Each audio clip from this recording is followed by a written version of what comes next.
Bada bing, bada boo. SJ is going to be the next to die. That is the most likely, reasonable conclusion that everybody in his life is coming to. He's gonna be next. He's gonna be the next one to die. Especially right now because he's just wandering around this empty, strong, disinfectant, chemical-scented hallways of the morgue. Everybody that knows SJ is growing concerned. They're getting nervous. Somebody needs to stay with him. Hurry, I'm worried he's gonna die too. I'm anxious. This is a direct quote from one of his family members.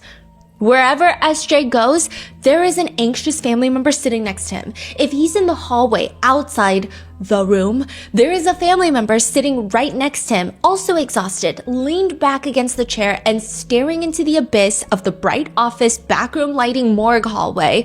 And it's very understandable that SJ is distraught. SJ's wife is laying on a steel table in the room right behind him, right next to all of his family members, and they're about to cut her open to see how she was killed inside of their house, inside of their newlywed home after they had been married for only 3 months. She is killed in the middle of the night, and because SJ is drunk and passed out on the couch, he has no clue what happened to his wife inside the master bedroom, the primary bedroom. It could have been an intruder. It could have been a medical anomaly. I mean, that's highly unlikely, but we don't know. SJ is sitting next to his wife's sister. So this is his sister-in-law. I mean, she's also grieving. She would more so be in a state of shock staring at the hallway in front of them. She's probably in more pain about losing her sister than SJ is about losing his wife. They've only been together for like a year and a half, but still, the whole family is worried for SJ. He probably feels all this guilt of not having been in the room with her, but outside on the couch, leaving for work in the morning, thinking she's asleep in the bedroom when in reality, she was dead in the bedroom. He's probably hit the hardest, at least right now. I mean, it's his wife after all. And then SJ turns to his sister-in-law. So this is the deceased sister, you know? Yeah. The wife's sister, and she just distinctly remembers how odd this was. He turns to her in the hallway in the morgue when they're performing this autopsy, and he states, you know, I'm someone with really strong sexual desires. What? She's tilting her head. She's looking at him like this is unsolicited, unprompted information that she doesn't even know if she heard this correctly. What do you mean? I'm a person with strong desires, you know? But your sister would never let me touch her. She's sitting there trying to understand what he's telling her. Her sister is dead, most likely murdered, and being autopsied in the room right there. And her sister's husband is telling her that he has a lot of needs.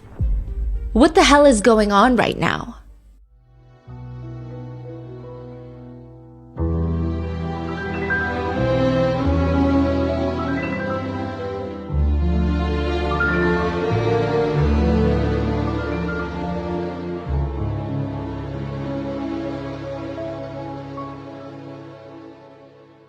We would like to thank today's sponsors who have made it possible for Rotten Mango to support the National Network to End Domestic Violence, a nonprofit organization whose mission is to eradicate all partner relationship, workplace, and stalking violence. This episode's partnerships have also made it possible to support Rotten Mango's growing team. We'd also like to thank you guys for your continued support. As always, full show notes are available at rottenmangopodcast.com. A few disclaimers for this case. There are mentions of SA and a lot of mentions of pregnancy loss, so please watch with caution. This case also takes place in South Korea. We had our wonderful Korean translators help us with this case. However, if anything ever gets lost in translation, just please let us know in the comments. And with that being said, let's get started. How do you know Satan's not your neighbor? I think it's a good question. Okay, perhaps one that is never asked and only ever answered in typically a life-threatening manner. There is this tradition, though, in South Korea, where if you live in a big apartment building, every now and then you will get a ring on your doorbell. You look at the intercom screen, because a lot of these apartments will have a screen even if someone's right outside your door. Or sometimes you look through the tiny little peephole and you have one eye open, and you'll usually see 1 or 2 people that you have never seen in your entire life standing outside your apartment door very awkwardly. You don't know how they got access into the building, let alone why are they standing at your door? You don't know. But you look down and they're holding a paper bag with stripes. It looks festive. It looks like a gift bag. You look back up and they're now staring directly into the peephole with this awkward, polite half smile. They know you're on the other side staring at them. You know that they know. And so now you've got to open the door. So that's what you do. And they let you know, hi, we're the new neighbors upstairs. We just moved in. We wanted to bring you rice cakes. The tradition lives on. It's not as big as it used to be, I will say. The apartment buildings in Korea have gotten much larger. It would just not be fiscally responsible to buy rice cakes for all 132 neighbors of the building. But in smaller communities, people have stopped doing it too. I mean, it's a shame because the tradition isn't just about meeting your neighbors and being cute and being polite and bringing them rice cakes. It's to drive out evil spirits. That's the symbolism behind the rice cakes. If Satan were to live next door to you, you drive them out the building like a mass exorcism via a red bean rice cake. That's the meaning. Satan notoriously doesn't like rice cakes. Who would have known? I mean, obviously, it's an exaggeration of a tradition, but you get what I mean. There is a meaning behind it.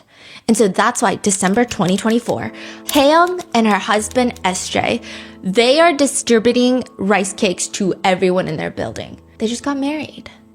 Neighbors in the building are actually kind of stunned because usually it's high schoolers who will come distribute the rice cakes because their parents are forcing them to do it, or it's elderly couples. But you never get two young couples who willingly, on their own accord, decide that they're going to pass out rice cakes. It's a tradition that's dying in the younger generations, so it's actually very cute. Haeyoung and her new husband are doing this, and if you ask anybody about Haeyoung, if you ask anybody about SJ, they're gonna say, if anyone's gonna pass out rice cakes to their neighbors, it's gonna be them. Haeyoung and SJ got married December 2024. One of Haeyoung's friends had stood up during their wedding to make this toast. And this is verbatim. Finally, a man worthy. A man with a big heart to embrace our Haeyoung. Seeing the way you look at Haeyoung, the way you talk to her, your tone of voice, the way you take care of her so attentively, I think as friends we realized maybe it's okay to let Haeyoung get married now. I hope you guys live happily. Maybe it has to do with the fact that they're 34 when they get married. It just feels like they were waiting for the right person. And because they're more established, they know what they want in life, they find the partner that fits perfectly. Haeyoung's older sister, Mimi, this is a pseudonym, she's very happy because she says, I mean, it was the wedding that Haeyoung always wanted. It was her dream day. It's her dream wedding venue. It's her dream wedding dress. She was just so happy. I was just so happy. And her husband, SJ, is calling our parents mom and dad. And it's just like one of those wholesome relationships. They kind of stand as an example for maybe why people should wait until their 30s to get married, because it feels like that's the time that you find your partner and everything is just kind of working out. They're both incredibly polite. They're diligent with work. They're very traditional when it comes to following customs. Example, the whole rice cake thing. Haeyoung's friends say, okay, sometimes it's awkward when you're hanging out with couples and then a wife or a husband snaps at the other party and now the whole entire table is uncomfortable and it just feels like, ooh, someone's ego's getting hurt, someone's gonna get into a fight. It's a whole thing. But they say with SJ, he would just make it less awkward even for the whole friend group. He would just talk back lovingly even when she's snappy and say things like, see, are you guys seeing this? She has me totally wrapped around her finger. These are real messages between the couple. Haeyoung is asking about a gift that SJ had given her. And she says, what is this? Thank you, heart. He says, it's from my heart. Heart emoji. I love you, my woman.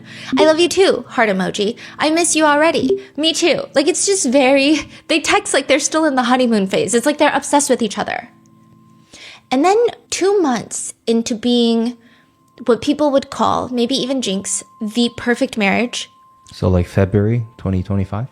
February 19th, Haeyoung texts SJ, I think divorce is the answer. Let's get divorce papers in the morning when we wake up. Exactly a month later, so now 3 months into their marriage, they are still not divorced, and Haeyoung's mom gets a phone call from SJ. Hello? She just hears him crying on the other end, and this is again, verbatim. Hello? What's going on? Why? What happened to Haeyoung? He's not responding. He's just dry heaving, sobbing. Talk to me. Tell me what happened. Another man clearly takes the phone, and his voice, I mean, this is a stranger, at least to Hae-young's mom. She's never heard this man's voice before in her life. Ma'am? Ma'am? What happened to my Hae-young? What's going on? I'm a police officer. Your daughter passed away between early yesterday morning and this afternoon. What? What is my son-in-law doing right now? Can I talk to him? He's completely out of it right now, but you guys will need to discuss having Hae-young's body moved to a morgue to potentially be autopsied. Hae-young's mom hears SJ in the background, and he's just like asking in a small voice, what do I do? What do I do? And as she's listening to SJ and this man have a conversation, she starts coming down. A lot of that earlier hysteria starts slipping away because this is not happening right now. I mean, none of this is real. And she's not disassociating, at least not in this moment. She thinks this whole thing is ridiculous. She's thinking, they're getting so fucking good at this. Like a prank? I mean, she's heard all of the news about it. Yeah. And she has to go from her hometown to Seoul to see Hae-young, and she says, quote, I thought it was a voice phishing scam, really. I didn't shed a single tear until I got to Seoul because I couldn't believe it. Wow. People are getting calls that their elderly parents have been kidnapped and the hostage taker needs $500 to set them free, which is an insanely little amount of money for, I don't know, your mother-in-law dying. And so a lot of people will pay it. Or older parents are posting $9,000 bail amounts for their 20-something-year-old college-age child who somehow landed themselves in jail, except they didn't. They're actually just at a frat party and they're not picking up their phone. Others are a bit more unsettling. Parents will tuck their 10-year-old kid into bed for the night, and an hour later they get a phone call that their kid has been kidnapped. And naturally, they will rush into the room to check up on their kid who is blissfully unaware and asleep in this little bed, but you can hear their exact screams through the phone. The child is asleep. You can see that with your own two eyes, but you can also hear someone who sounds exactly like your child screaming through the phone. But with all these phone calls, there is a pattern. Everybody wants money. That's it, money. There was not a single mention of money in the phone call that Hae-young's mom received. Hae-young's older sister, Mimi, and her mom, they start rushing to the apartment that Hae-young had just moved in with her husband, the newlywed apartment where they just passed out rice cakes. And it's not a scam. Her daughter, Hae-young, is dead. And nobody knows why. I mean, it doesn't make sense. She's 34 years old. She's healthy. She has no prior medical conditions. She has no ailments. She just dies in her sleep in her bed. What about SJ? He says he was sleeping outside on the couch outside of their bedroom and then left for work in the morning. He had no clue what happened. Just 3 months into their marriage, he's a widower. The most important role at a Korean funeral is the chief mourner. This is the person closest to the deceased. They will wear the white armbands, and this is the one that everyone sends their condolences to. The chief mourner has to greet guests. They have to lead all of these various ceremonies, and they just have to make all the hard decisions. In Korea, it's a huge emotional burden. Everyone is throwing their sadness at you. And you have to make sure that everything is done perfectly to make sure that your loved one passes on to the other side peacefully. So everything has to be in order, and you have to almost put your own sadness to the side. I mean, it's such a laborious position that a lot of funeral homes will have a small resting room for the chief mourner. Because it's like a multi-day affair. It's just all day long. People will go to funerals and there's food served at funerals. I guess kind of like a wake in America. And people will bow and you have to stand right next to the casket as people are bowing and saying their goodbyes. It's just emotionally draining. People will walk into Korean funerals and before even saying anything, giving condolences, they will ask first, who is the chief mourner? You're getting all of this exhaustion and emotions thrown at you. And Hae-young's older sister, Mimi, again, this is a fake name, Mimi is at the funeral. She's not the chief mourner. SJ is, the husband. But she's just distraught because she's like, I saw my younger sister a few hours before she died in bed. It doesn't make sense. If they go by the time of death on the autopsy, which is like maybe 6 a.m, she saw her at like 3 a.m. So it doesn't make any sense. Hae-young, her husband SJ, they had met up with Hae-young's older sister Mimi and Mimi's friend. So it's the 4 of them. They're out at a restaurant drinking until 3 a.m. and she's explaining to everybody, asking questions. She's like, just a few hours earlier, we were having such a good time drinking together. So when I heard the news, I couldn't believe it. Well, did she notice anything weird about Haeyoung the night before? Like, she can't just be happy, healthy, and then suddenly pass away, right? Her sister says, quote, I was sitting right in front of her, face to face. If there had been any sort of injury or anything that seemed like she was sick, I would have asked her about it. She didn't even seem ill. She just said that night, oh, I'm tired. I'm on my period, but it's really heavy. So my body feels just exhausted and tired. And this is like a really weird period. That's it. Which, again, is not like the most alarming thing. Lots of people will say, oh, I don't know I've said that a million times. I don't know what's going on, but my cramps are like the worst this month. She did look tired, but not abnormally tired. Nothing that would be alarming where Haeyoung's older sister would say, oh, don't, like, go home early. Don't even drink with us. It was just, oh, I'm just a little under the weather. So at this point, there's no cause of death? No. Okay. And SJ, I guess, is trying to lighten the mood that night and make his wife feel better because he's like, okay, well, everyone, let's eat, let's drink. Interestingly, he's not particularly a big drinker or someone who likes to stay out and get drunk, so it's rather surprising. But they did stay out for 3 rounds of drinks. They don't get back home. So Mimi and her friend actually drop off Haeyoung and SJ. Because Mimi's friend was the DD. She's the designated driver. Okay. Haeyoung and her husband, they get home at 3:10 a.m. Haeyoung's sister says, I was too drunk to even remember getting home. My friend was the DD. We dropped off Haeyoung and SJ first. And then around 4 a.m., I know this, because the next day, Haeyoung had sent me a bunch of text messages. So Haeyoung is joking, kind of joking. Okay, it's like very sibling. But she's texting her a picture of Mimi, the older sister, passed out on the street. And with a message, you're so annoying! Exclamation, exclamation. Ugh, get some sleep and just get to work safely tomorrow. Still, you're so annoying. It's likely that people asked Mimi about SJ too, who is obviously the chief mourner at the funeral. But how was he? How is SJ handling all of this? Well, when I went to my sister's apartment, he was just sitting in the living room staring blankly. I kept asking him what happened. And he wasn't in a state to talk. He just kept crying and saying, I don't know. In the midst of the funeral, a group of men walk in and they take SJ, the chief mourner, to the corner, which is kind of odd. Okay, usually you say your condolences just like where the chief mourner is standing, which is typically right next to all the flowers and the casket. But they take him to the side.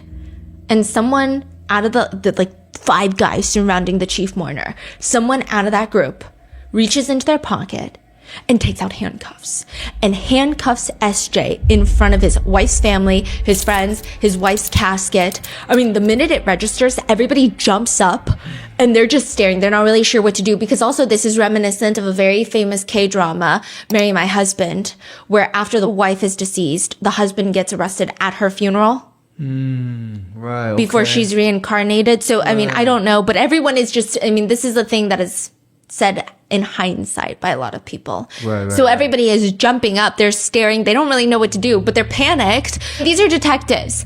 You're being arrested on suspicion of murdering your wife, Haeyoung. The people interviewed at Haeyoung's funeral would say, it felt unreal. It felt disconnected from reality. It almost felt theatrical in a weird way because SJ instantly, as he's being dragged out of the funeral home, he's screaming, it's not me. Mother-in-law, like, 어머니, you have to believe me. It's not me. And then with his hands cuffed behind his back, he does a 90-degree bow to Haeyoung's father. And he's like, I'll be back. It's not me. And then his eyes are wide open. He looks hysterical. He looks bug-eyed. And then Haeyoung's sister, Mimi, and her friends notice the corner of his lips lift up. Like he can't help but smile. What?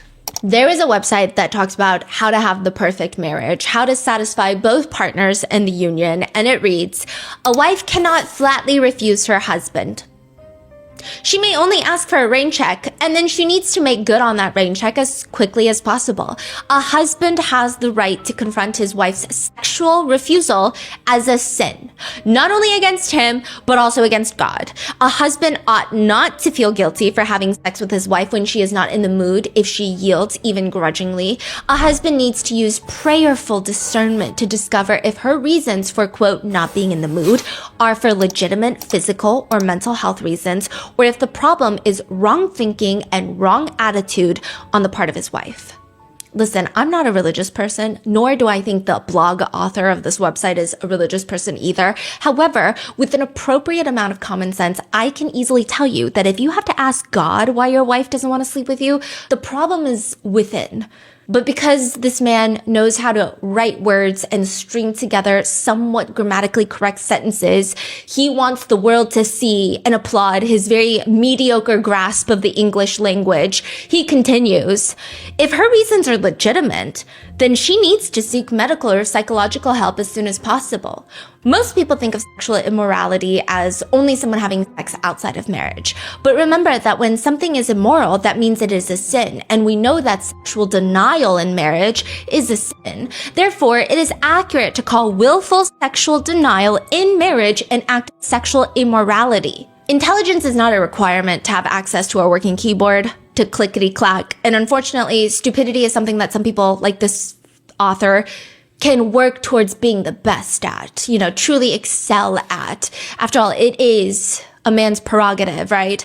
He continues, biblically speaking, the husband is the spiritual authority in his home, and he has the biblical obligation to first attempt to discipline his wife, as she is his responsibility. Only when he has exhausted all forms of discipline and she remains defiant and divorce is looming should he approach a counselor to act as a witness to her sin. It goes on to say the forms of discipline a husband should use if the wife does not want to have intimate relations with the husband is not to take a shower, to take a self-help class, not to get your own ducks in order because something's probably wrong with you. They say, stop taking her on dates or trips. Another step includes, those dinners that you cook or the vacuuming you do? Just like basic chores of someone who lives in a place of shelter and they should be doing. Those things that really she should be doing, but you have simply been trying to be nice and doing for her? Stop doing them. Stop giving her those nice back and shoulder massages she loves so much.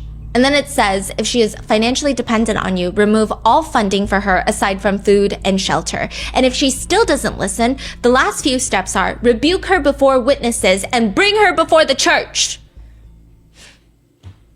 They end it with a good old, why buy the cow when you can get the milk for free? Well, once you bought the cow, you are supposed to get the milk for free.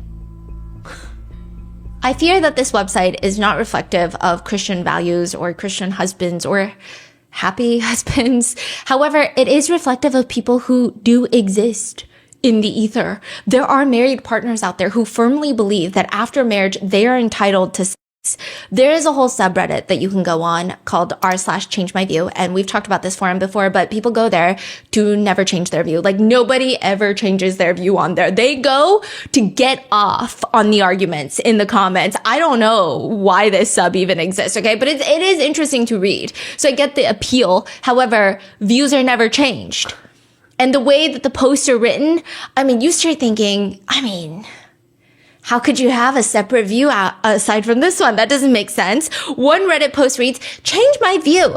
Marriage does not entitle anyone to sex. In the old days, men were legally allowed to R-word women within marriage. It was not considered R-word at all. It goes on to continue and argue that in order for R-word culture to be undone, we are going to have to reconceive marriage utterly in such a way that nobody will ever be under pressure to give up their rights to their body and let their bodies be taken in marriage, which I don't really think is a hot take. There were some arguments for semantic interpretation of the post, but one person, probably a guy, responds, how far does your view extend? Does it say extend to marriage doesn't guarantee you access to a man's wealth or resources? I love when people just have imaginary money that they're hoarding from potential gold diggers. What are we talking about right now? Just make-believe stuff? But they go on, or is it just your view that sex is the only place you get a choice? Another person has a less polarizing yet differing viewpoint, writing, depends on what you consider entitled to. Everyone is entitled to be in a relationship that meets their emotional and physical needs. This includes sex. If the relationship doesn't meet said needs, whatever they may be, then a person has the right to complain, to discuss it, to work it out, or to leave if the needs cannot be met. So while you are correct that marriage does not give you the right to R-word someone by forcing them to have sex, you are entitled to have your emotional and physical needs for intimacy and sex met by your spouse and to be disgruntled if they're not doing so. Another one responds very weirdly. I agree, but I must ask, why the hell would you marry or stay married to someone who doesn't want to have sex with you? Another person writes, I would say sex is basically part of the marital contract. I mean, you're basically just friends or roommates otherwise, which you wouldn't need all the legal complications of marriage for that. So yeah, you are entitled to sex from your partner.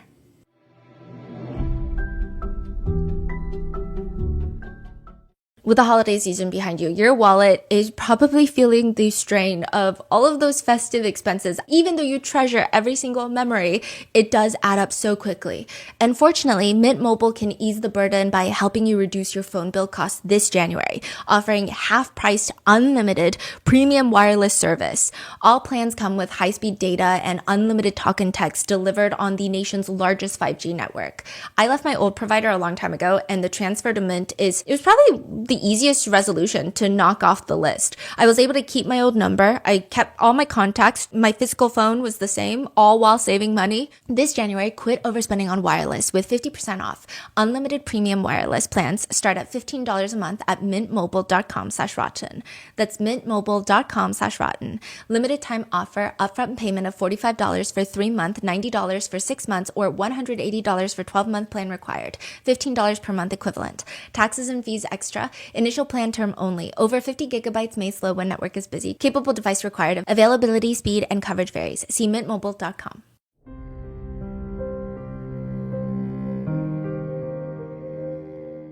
And then you click on like a suggested change my view. A woman who expects her husband to completely devote himself sexually to her, yet refuses to have sex with him, is both selfish and cruel. If a woman refuses to have intimate relations with her husband, the husband then has every moral right to check out women, flirt, view videos, and even in certain cases, cheat. A woman has every right to refuse sex if she doesn't want it, but freedom to choose also means a prohibition on a man from having any sexual outlet whatsoever is very wrong. Cheating is a violation of exclusive sexual intimacy, but in a sexless marriage, there is no sexual intimacy had. I will say that aside from people having medical conditions or some sort of psychological reasoning of not wanting to be intimate with their partner, typically your partner not wanting to be intimate with you is usually something wrong with you, if that makes sense. Like these husbands, I would say that this is not the majority of married couples or reflective of husbands or anything like that. It's just such an odd thing. It's weird. But there are people that are very serious about it, not even just on r/change my view. There are people that will write things on Reddit like, if you get married, you are essentially signing away your sexual consent in exchange for financial and emotional and relationship stability. If neither party is ready to give up on their autonomy, then they shouldn't get married because breaking those technically voids the marriage contract. Saying no to a husband simply isn't an option unless you're physically incapable, which might be the case after an argument or if you're sick or whatever. With a boyfriend, all bets are off. You didn't say any vows. Do what you want. Remember when, honey, I have a headache, used to be something people joked about? That was back when the marriage commitment was taken more seriously, and that was only 10-ish years ago. Nowadays, you don't even need an excuse to turn your husband down, and it's disgusting that this has become acceptable in society after people have made marriage vows stating the opposite. The more alarming part is there are a lot of women who agree with this viewpoint, and there's a Reddit thread where one woman writes, I told my friends I never say no to intimate relations except for serious illness or injury, which my husband wouldn't ask for intimate relations if that were actually painful or dangerous. But there are times when I'm tired and technically not in the mood, sure, but I would never say no. My friends felt like that was horrible and degrading. I think a lot of couples are in the never say no camp, not because they're not allowed to say no, but just because like people have good times with their partners and usually your partner will know when to initiate. And by that point, everybody's in the mood, everyone's excited. So you don't really end up saying no. But the reasoning that she gives for never saying no, this is her life. It's her dream, but it's interesting. She writes, The way I see it is before marrying my husband, he could have sex with so many women. He made the choice to marry me and just be with me. As a good wife, I want him to feel I'm available to him whenever he wants and needs. Even if I'm tired, I put in effort. If he's in the sauna and the other men are complaining about their sexless marriages, I want him to be able to say, oh, my wife never says no. A fake, imaginary, steamy, hot, sweaty sauna session between a bunch of dudes is like the strangest thing to revolve your life around as a wife, but like here we are. Unfortunately, this seems to be a much bigger sentiment than I thought. SJ falls directly into this group. His friends say, SJ has a unique outlooks on marriage, relationships. He would say to us all the time, if I can't have sex with my wife, where am I supposed to get it? Should I go pay for it? But like, he was drunk, or he would say things like, look, if I want to, she needs to do it. That's what marriage is. But again, he was drunk, so maybe he didn't mean it. 4 months before getting married, Haeyoung and SJ are on their way back from a big group friend vacation in Vietnam. This is August of 2024. They land touchdown at Incheon Airport in South Korea. Haeyoung feels odd. She goes to the restroom and within minutes, there are ambulances outside of the airport. She is being rushed out. There is blood everywhere. It is so much blood to make any sense because it doesn't make sense because she's miscarrying. 6 months into dating Haeyoung, SJ and Haeyoung had gotten pregnant. They actually found out a few days before going to Vietnam. This is like a trip that they had planned for weeks with their friends. But Haeyoung, who has always wanted to start a family, she's so happy about being pregnant. She even immediately asked, so in Korea, you get like the pregnant woman badge and you can use it at subway stations or like on the train or in public transport because a lot of women don't show immediately or during winter, you don't see it. And in Korea, it's a big deal. You do not sit in the pregnant woman section if you're not pregnant. So that's why they hand out these badges. Wow. She even got that. She got all these pamphlets about her pregnancy and she keeps asking her doctor, like, are you sure I'm safe to travel? Just to give you some context, I think she found out a week before, like a few days before she's set to go to Vietnam. The doctor is like, you're going to be fine. I mean, everybody is different. However, you're going to be fine. You're cleared for travel. This should not be alarming. You're very early into your pregnancy. You're going to be okay. It's not even that long of a flight. Haeyoung dots all of her I's. She crosses all of her T's. And then when she touches back in Seoul, the baby that she had wanted so badly, she ends up miscarrying. But this is the part where it's just like odd. There is a text message from SJ to Haeyoung the day after she miscarries.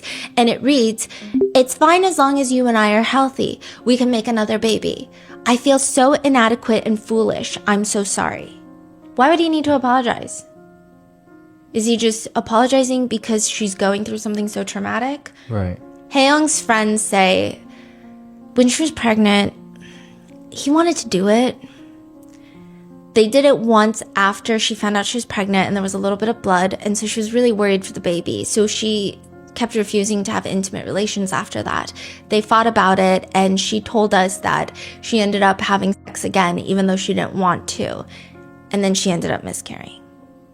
Nurses see a lot. That's an understatement. Nurses have probably seen more of me than my own husband, which sounds crazy, but my husband has never pried my mouth open, shoved a flashlight down my throat to see if there's like a foreign body lodged in my throat after a particularly intense meal. Okay. So these nurses, they see a lot and they see a lot about people's personalities, especially couples. One Reddit thread from a nurse writes, husbands in the delivery room often do more harm than good. In my view, the husband in the delivery room often can't provide meaningful support and may even create more stress.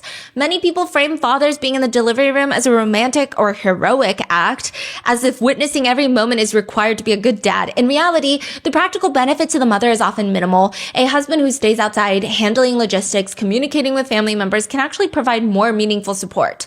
Which you have a lot of people disagreeing. I would also disagree, stating that women are the most safe in medical situations, especially childbirth, when they're relaxed and comfortable and feel supported.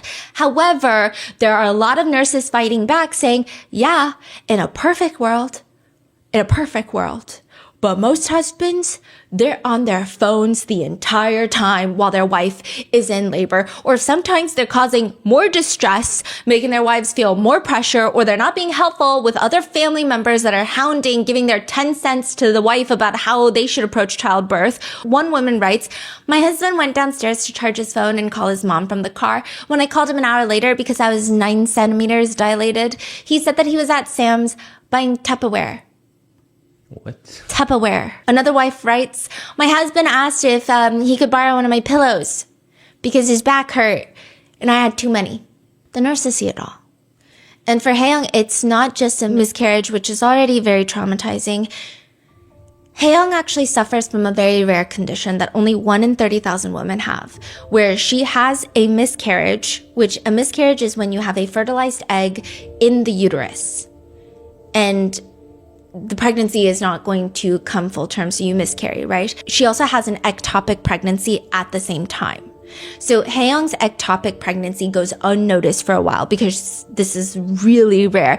So if you don't know, an ectopic pregnancy is when you have a fertilized egg, but it doesn't end in the uterus. It's outside the uterus. A lot of the times it's in the fallopian tube. And this is very dangerous. You can die. You can very easily die if you have an ectopic pregnancy because that fertilized egg is going to start growing. And a fallopian tube is not like a uterus where it's meant to bear a child. It's not going to stretch. So what it'll do is it'll burst and then you will be heavily internally bleeding until probably you die unless you get emergency help. It's very dangerous. So she has an ectopic pregnancy outside of the uterus and she had a miscarriage inside the uterus. So with all of that, a lot of the symptoms of the ectopic pregnancy, she thought that it was from the miscarriage. So it goes for a very long time that she doesn't realize that she has this life-threatening condition, and eventually, once it is realized, there has been so much damage done that the doctors tell her that they need to have emergency surgery and remove that fallopian tube. When was that surgery or? This is before the wedding, so this is like a month after, so around September. There's so much happening. Like they came back from Vietnam, she miscarried, and then the surgery, and then the wedding. Yeah. And then 3 months later, this is just like... In 6 months. So Haeyoung is texting her sister about what's going on. "I had surgery with 1 fallopian tube removed. There were also 2 uterine cysts when they opened it up and they were black and about to burst." So in Korea, it's not as common in the United States. I think in the US, they'll probably charge you $5 billion for it, but a lot of the times the nurse's duty to feed patients who cannot eat by themselves. In South Korea, unless you're in very specific, like intensive care units, a lot of the times it's up to the family members to feed the patient. So the nurses, they will bring all the nutritious hospital meals that have all of the requirements and they'll make sure that you're eating and they'll check up on you. But a lot of the times, unless you're in like the ICU, a lot of the nurses depend on the family members to provide care. So family members will do shifts. If you've got work, then someone's doing like a breakfast shift. If someone's doing a lunch shift, someone's doing a dinner shift. It's just a thing that happens in Korea. I don't know if it's embedded in the healthcare system or if it's just like a societal thing that is built into the communities and the families. I don't know, but it's a thing. So every time Haeyoung is recovering from the surgery, she's laying there. Every time the nurses bring food, Haeyoung doesn't want to eat. She has no appetite. She doesn't want to do this. She's exhausted. And it's up to the family member to airplane that spoon, to beg, to plead, to negotiate that your loved one eat the hospital food. SJ's supposed to be spoon feeding her, but because she doesn't want to eat, he is sitting there eating every single meal that gets delivered, and every single nurse that walks by is judging the shit out of him. Haeyoung has no appetite. She feels too weak to eat, and eventually she's getting annoyed by him. She's sick of seeing his face, and she tells him, "You know what? Go home and just feed the dogs." He ends up going home. She checks the home camera, and he's not just feeding the dogs. He ordered himself a pizza, plopped on the couch, and is watching TV and munching while she's recovering from this ectopic pregnancy, which he got her pregnant. And he's just at home eating pizza. Mm-hmm. So understandably, with all of this like trauma and pain and the emotions, Haeyoung tells her friends she just feels really disappointed in him. Like, she just doesn't like this. But worse is that 1 month after this, so this is again still before the marriage, 1 month after, there are text messages between the two where Hae-young is telling him, ever since the pregnancy and the miscarriage, my body has been so weak. Everything changed suddenly. It's been hard to adjust. I'm just exhausted. He responds, when we're tired, we should support and lean on each other. Yeah, what you're saying is right, but you only want one form of affection expression, and I only have one body. So he's saying, you and I are both tired, and when couples are tired, we need to depend on each other. And she's like, the only way that you think you can depend on me is for sex, and I can't have sex right now. That's crazy. So he's asking for sex. Yes. Basically. 1 month after the surgery, she texts him, if we tried it once and it hurts, shouldn't you think that maybe my body hasn't recovered yet? It hasn't even been a month yet. The scar on the outside of my body hasn't healed. How could the wound inside my uterus be healed? SJ responds, well, the doctor said we should return to daily life in a month. That is crazy. Which, by the way, that is a suggestion. Doctors are all over the place. Some doctors, I was on Reddit of women who were recovering from similar surgeries. They say their doctor said 2 weeks you can return to normal life. Some people said a month, 6 weeks. And these are guidelines. Usually the rule of thumb is when you want to return to normal life, especially when it comes to sex, because it's not like, oh, my arm broke, I can't have sex for a month. It's like you're talking about the exact same body parts. Hae-young feels like this is happening because of an act we did together, but alone I have to suffer, and yet my body is still an object of desire for you. Like, it doesn't make sense. She's texting her friends in frustration. After the miscarriage and the fallopian tube removal, it hasn't even been a month, but the doctor said it was okay to have intercourse after a month, so he keeps whining, and we did it, and I didn't say anything, but it just really hurts my feelings. Her friends are upset. Why didn't you say anything? Someone else is responding, God, this must be really hard for you. Hae-young texts SJ, stop whining. And like this, I will say, okay, usually there are different Korean words. Sometimes there's not like the exact word that you can use in English. When you have someone who is complaining, like a husband who is complaining, it's a very different vibe. But the word she uses is like, 찡찡. 찡찡거려. It's like, very much like, like when kids are like, 찡찡, like, like, I want to do this, I want to do it. Like, that was his energy. That's the word she uses. Otherwise, you could use stop complaining, stop nagging. Like, there's other words you could use. But 찡찡거려ing is very infantile. It's like what kids do. Yeah. Like, you really only use it. I would say that my parents treat me like a giant child still, but they still don't tell me, don't 찡찡거려, because it's such a specific thing. Like, yes, stop being a baby. Yeah, it's very like, it's not just whining, it's like very, Yeah, that's so weird. it's like that rhythmic tantrum, usually. Because 찡찡, it's almost like an onomatopoeia, it's like a sound. And he responds, if I don't initiate skinship first, we never have skinship. Skinship, by the way, is like the Korean term for touch and sexual activities. They call it skinship. I'm just asking you to love me as much as I love you, or even just a little. There's a famous Pilates studio in South Korea called Diana Pilates. It's a 6,000 square foot. It uses the entire 9th floor of a glass down building. I mean, you see the whole view of the other buildings, the mountains in the back. It's beautiful. A lot of good K-dramas were filmed inside of this studio. I feel like it was really popular during the Pilates hype during COVID. And then they started doing some reinvention. Once the reformer Pilates started slowing down, they went into flying Pilates, which is when you put on the bungee cord and you just... Oh, yeah, the one that you hop around? Yeah, right? I mean, I don't know. I think it was really popular in Korea. I think that it's probably not a tried and true tested form of working out. In the sense of, I'm sure you get a lot of results, but it becomes like a thing where people don't know about it or they have to find out about it. It almost feels like a trend. You know how there's always trends for workouts? Yeah. So they switched to this, a lot of the flying Pilates, and eventually the membership does take a dive with Diana Pilates. And then this definitely makes it worse.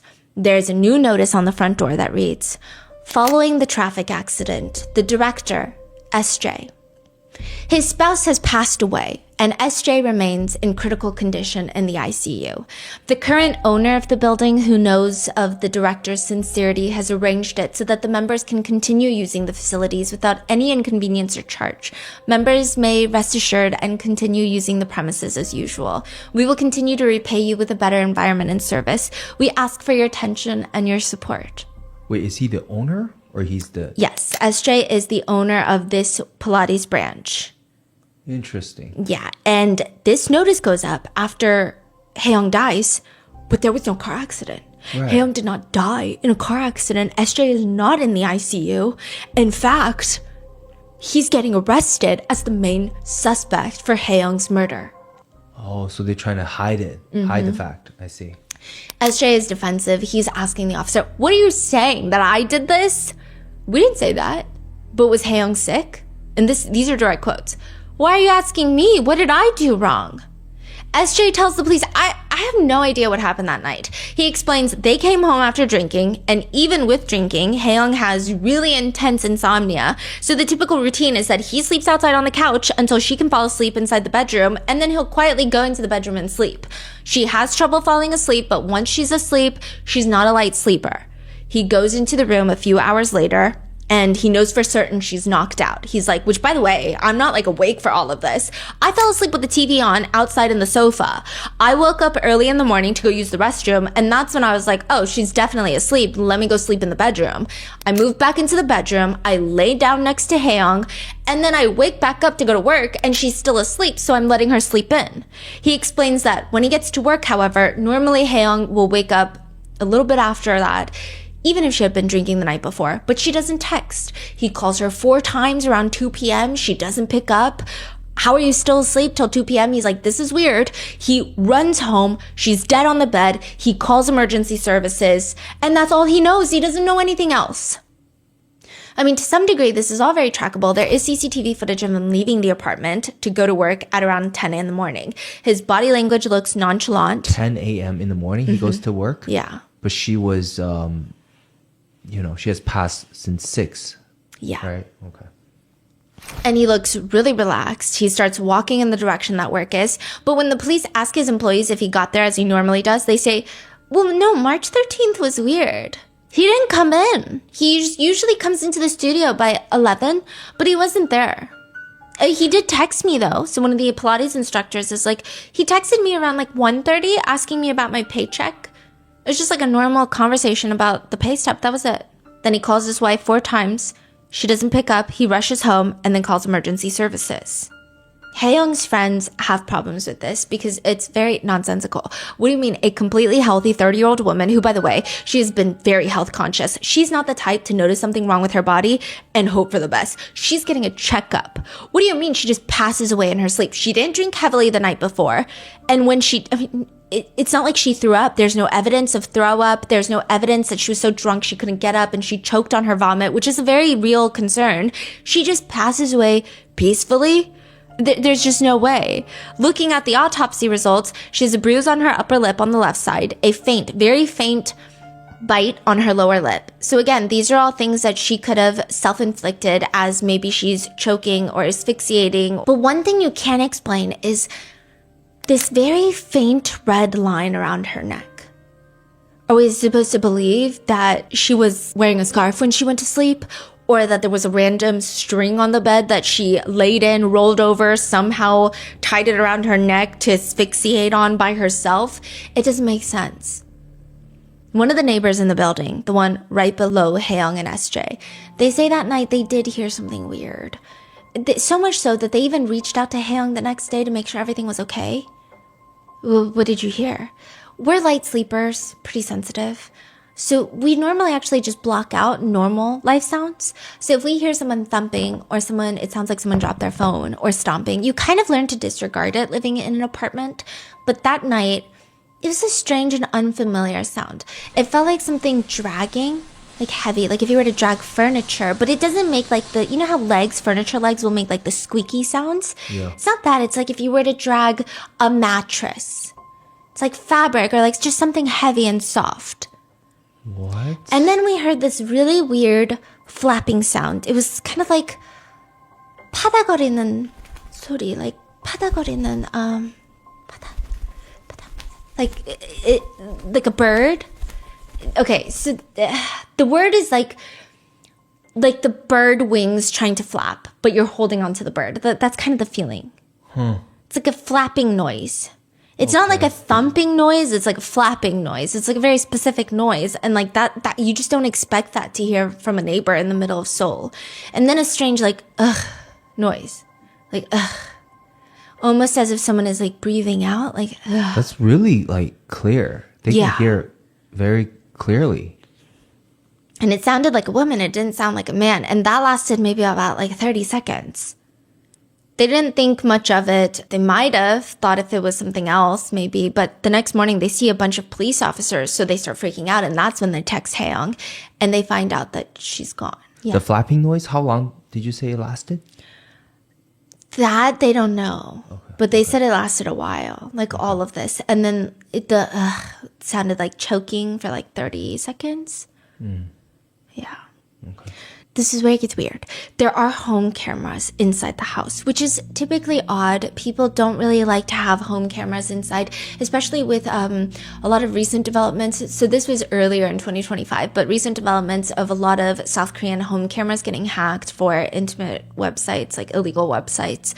But Haeyoung had these 2 dogs. And they were 15. She's had them for 15 years. So she just wanted to make sure they're okay when she's out at work. Her family is like, we gotta look at the house cameras. If we don't know what happened in the house, just look at the house cameras. They get Haeyoung's phone. Not only is the footage gone, the app for the house camera is gone. It's like if someone has a Ring camera, you get their phone and the Ring app has been deleted. Wow. What do you mean? So eventually, SJ changes his story because none of this is adding up. The asphyxiation, the way that she died, the evidence, there's no evidence that an intruder had entered the home. The home cameras had been deleted. He is the only one that could have done something. He changes his story and he says, fine, I killed my wife, but it was an accident. He says that they had gotten into a drunk fight. And all he did was push her because she was trying to get physical, and that led to her hitting her head and passing away. The injuries don't line up with that story. She doesn't have any lacerations on the back of her head. How do you explain the marking around her neck? How do you explain the fact that her cause of death was manual asphyxiation? And what's crazy is he starts blaming Haeyoung. He says that she was looking down on his family. So he actually got upset, not because he is a volatile, violent man, but because he had to defend his family. This is like family honor. He had to stand up for them. SJ will later try to claim that he had read messages on Haeyoung's phone where she is talking to her girlfriends about his disabled mother, and that because of his disabled mother, Haeyoung did not want to have kids with him because she was concerned this is a condition that could be passed down to their child. Authorities go through their chat logs. This is what they find. Haeyoung texts her friend. So he's saying she's like a filthy person. She's evil. She was shit-talking my disabled mother. She texts her friends. My mother-in-law can hardly speak or walk. When I go there, I just end up sitting with her for a while before coming back.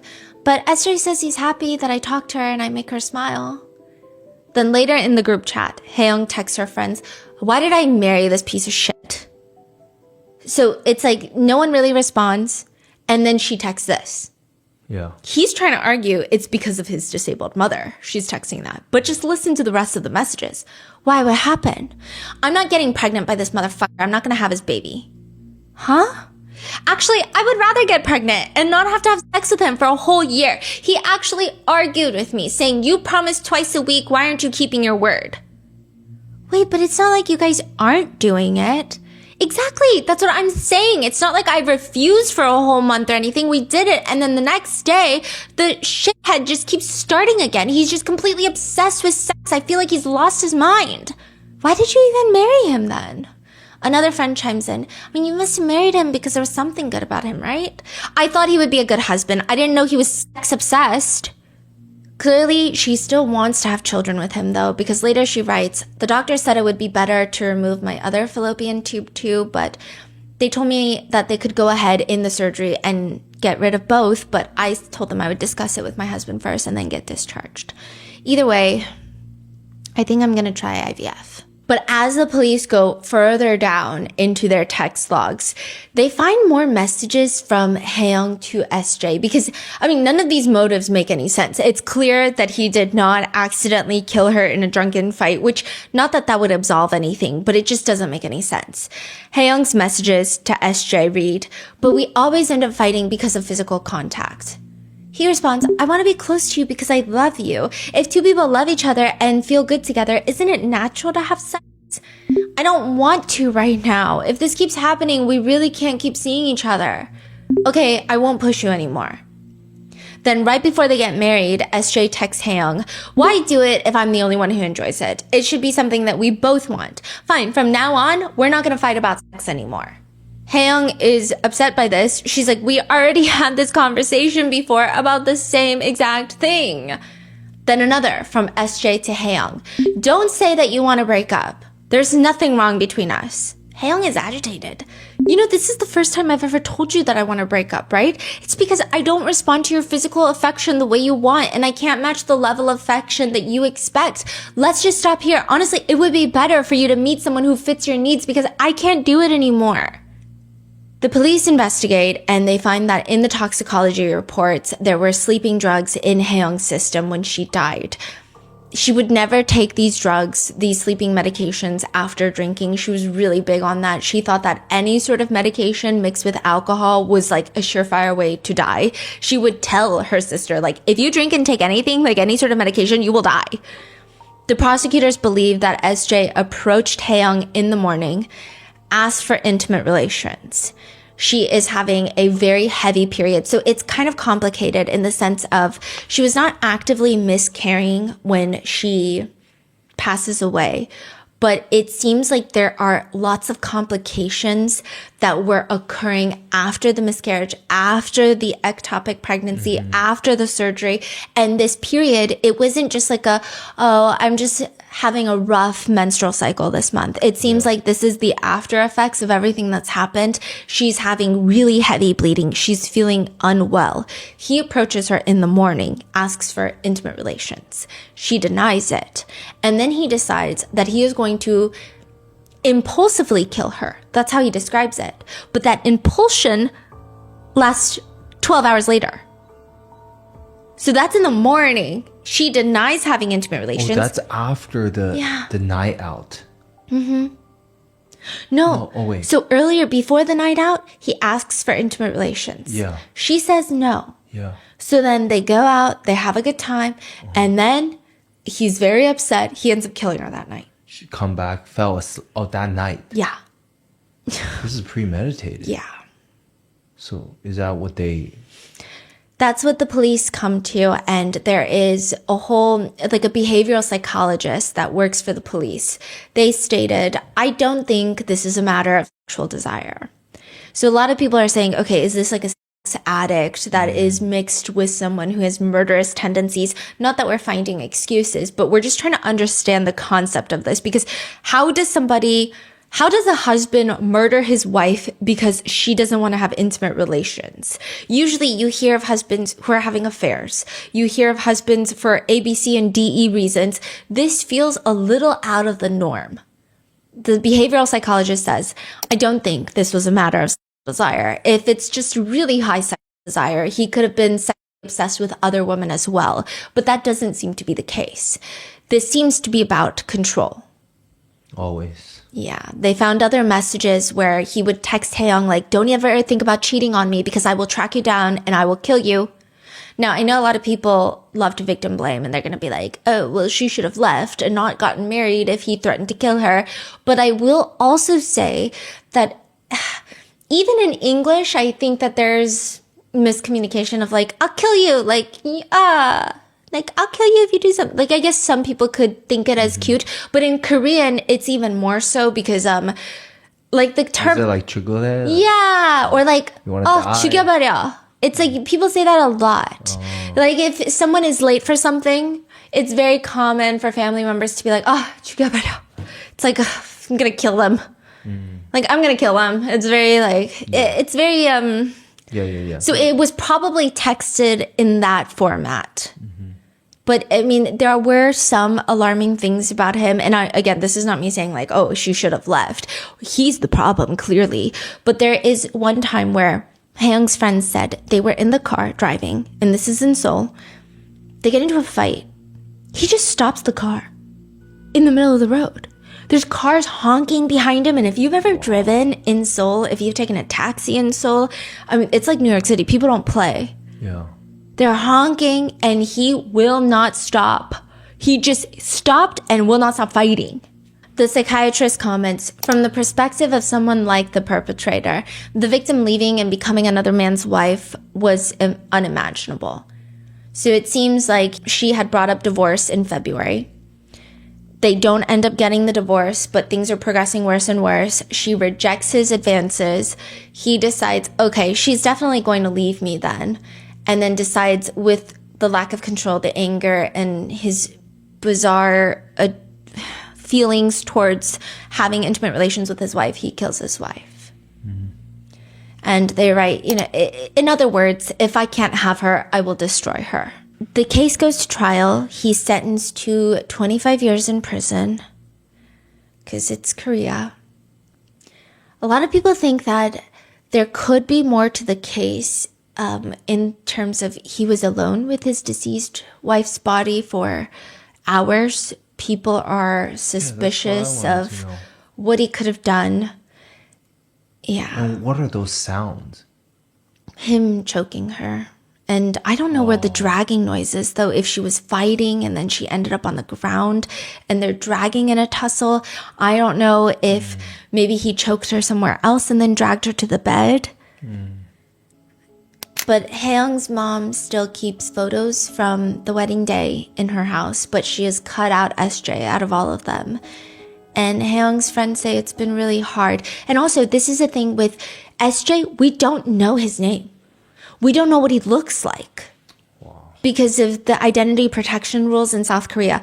In fact, we weren't really supposed to know who Hae-young is, what she looks like, or anything about her, but her parents wanted her to be revealed because they said, you will never understand what was taken from us if you don't see like the beauty in our girl, if you don't know who she is. That's so rare. Yeah, and I think a lot of Hae-young's friends see this as a way to prevent. I think it's different. So I think everywhere, but especially in places like East Asia, marriage is seen as like you have to get married. It's the next step of your life. And so a lot of people are using this case amongst other cases to be like, hey, you really don't have to get married. Because if you marry the wrong person, you could also be dead. Hae-young's friends say, whenever I'm struggling or I'm frustrated or I'm happy, I want to call Hae-young and I can't call her. And I think about her every single day of my life. And that is the case that recently went viral on Instagram, where it was just like a headline of like, husband in South Korea kills wife because she said no to sex during her period. But it's just there's so much going on aside from that. What are your thoughts in this case? Let me know in the comments. Be safe, and I will see you in the next one.